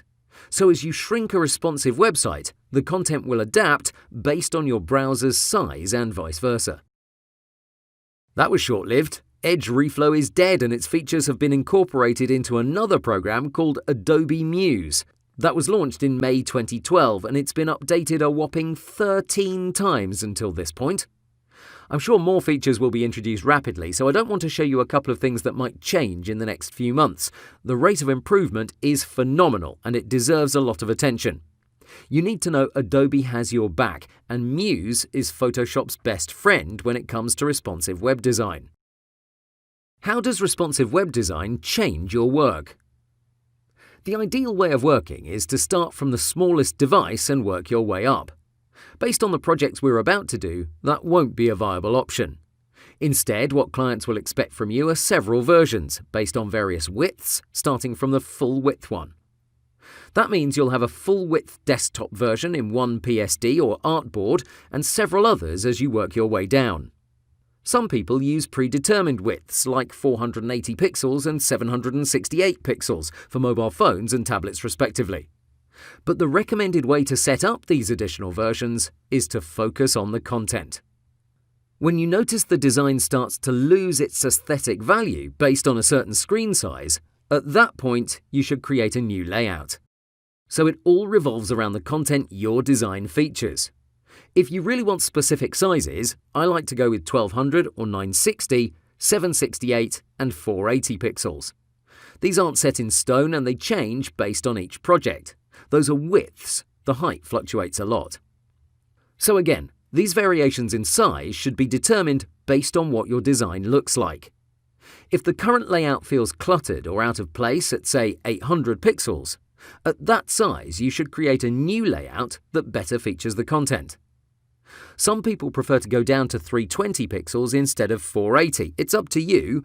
Whenever you're in doubt, if possible, talk to the coder who's going to implement your design.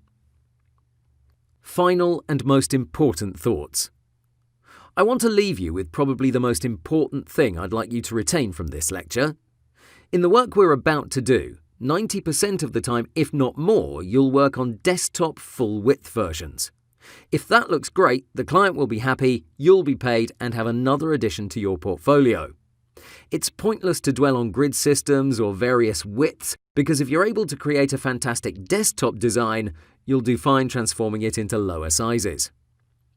Not to take anything away from the process, it requires skills and a certain proprietary knowledge. But remember, you can quickly resize any website and see when it changes its layout. You can grab your mobile phone and see how the navigation is set up versus the desktop version. That helps you out tremendously. So to sum it up, I don't see designing responsive versions in Photoshop as a major challenge or impediment in your success as a freelancer. Focus on creating awesome website designs and the rest will fall into place. Okay, that wraps it up for the moment. Section conclusion. Hey, I hope you've enjoyed your journey so far. We've gone through a lot of hands-on exercises, and I hope you've taken the time to practice by yourself. I'd like to remind you that your hands and brain must be connected in a way where you predict the next 2 to 3 moves. You can only achieve that by practicing and learning from your mistakes. Never hesitate and question your next move. Let everything flow constantly, naturally, effortlessly. Your speed shouldn't be forced, it should increase gradually as you focus on it. We've spent the majority of this chapter working on various sections I deemed important. I know everybody has a different approach, so if you feel we should discuss other areas, please let me know. I plan on adding lectures occasionally, but I'd love to know your input. Remember, the difference between a good and great design is in the details. Every menu, hero area, font combination and testimonial section we designed are pointless if you don't strive for pixel-perfect alignment and symmetry. Thank you for your attention, and I'll see you in the next chapter.